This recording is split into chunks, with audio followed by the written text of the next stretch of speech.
Dagit, langit at lupa exercises muling umarangkada matapos tong ipahinto ni Secretary Guibo dahil pinatulong muna ang mga sundalo sa nagdaang bagyo. Last week nga inilabas ang BrahMos Supersonic Cruise Missile ng Philippine Marines. Sasanayin kasi yan sa Coastal Defense Exercises kung saan nakapwesto ang missile na ito ngayon sa may Zambales. Ibig sabihin, nakatutok ito sa bawat Masinloc na mainit ang mata ng China ngayon. Dito nagsasana ang AFPing pasabugin ng BrahMos in case natayuan ng China ng nature reserve ang Bajo de Masinloc. Pero hindi lang pag-atake ang sinasanay ng Armed Forces of the Philippines.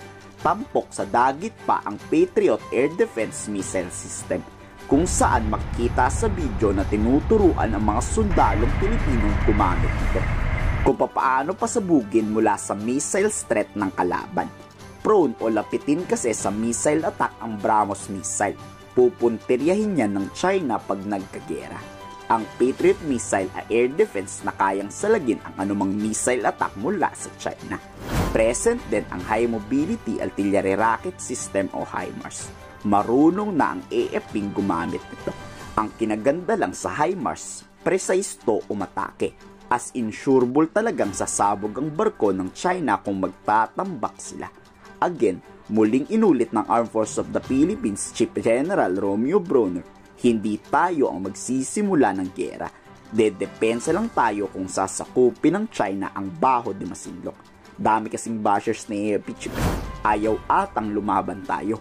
Gusto nila hayaan na lang natin ang China ang masakop ang Pilipinas para wala na daw gulo. So kaya natin. We have the capability, kaya natin i-depensa ng ating bansa. Pero ang sinasabi ko po, kulang pa. Kulang pa. Because if we consider the entire archipelago, ay hindi kaya ng current gagamitan natin na i-cover yung entire archipelago. In fact, sa ngayon, nakafocus lang tayo dito sa West Philippine Sea, sa northern part ng ating bansa, ay nakita na nga natin na kulang pa ito. Kulang pa. But we are now in the process of modernizing our armed forces, kaya talagang kailangan po natin yung tulong ng ating Kongreso para mabigyan po tayo ng pondo para sa ating organization.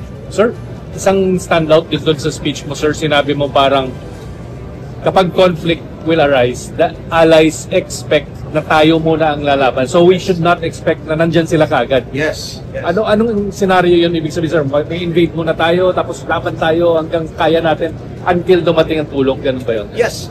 Talagang kailangan natin depensahan yung ating bansa. Na tayo muna. Tayo muna. We have to rely on ourselves first. Kaya talagang tuloy-tuloy yung ating mga exercises. Katulad niya nitong exercise na to, itong Ajax, tayo lang ito. It's only the Armed Forces of the Philippines together with the Coast Guard, together with the Philippine National Police.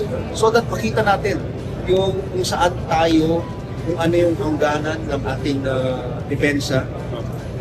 And definitely, dahil nga meron tayong Mutual Defense Treaty with our only treaty ally, the United States, we are expecting that pag nagkagulo, siyempre tayo muna ang may ipaggera.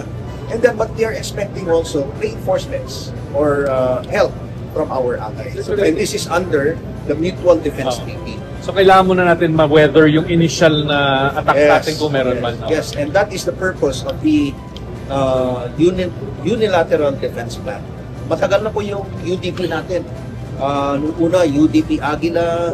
Ngayon, binabago na po natin. We are in the process of revising our unilateral defense plan dahil nakita natin na hindi katulad nung dati na ang kalaban lang natin, we're in the domains of air, land, and water or maritime. Ngayon ay may mga ibang forms of warfare na like cyber, information, electromagnetic, and even space.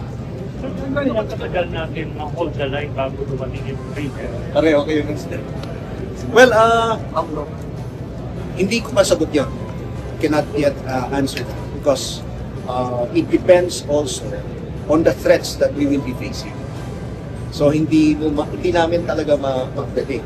But of course, ang focus ng ating Pangulo, si President Ferdinand Marcos Jr., is that we should be able to fight and preserve our forces for at least 20 days hanggang 30 days. So yun yung pinaghahandaan po natin.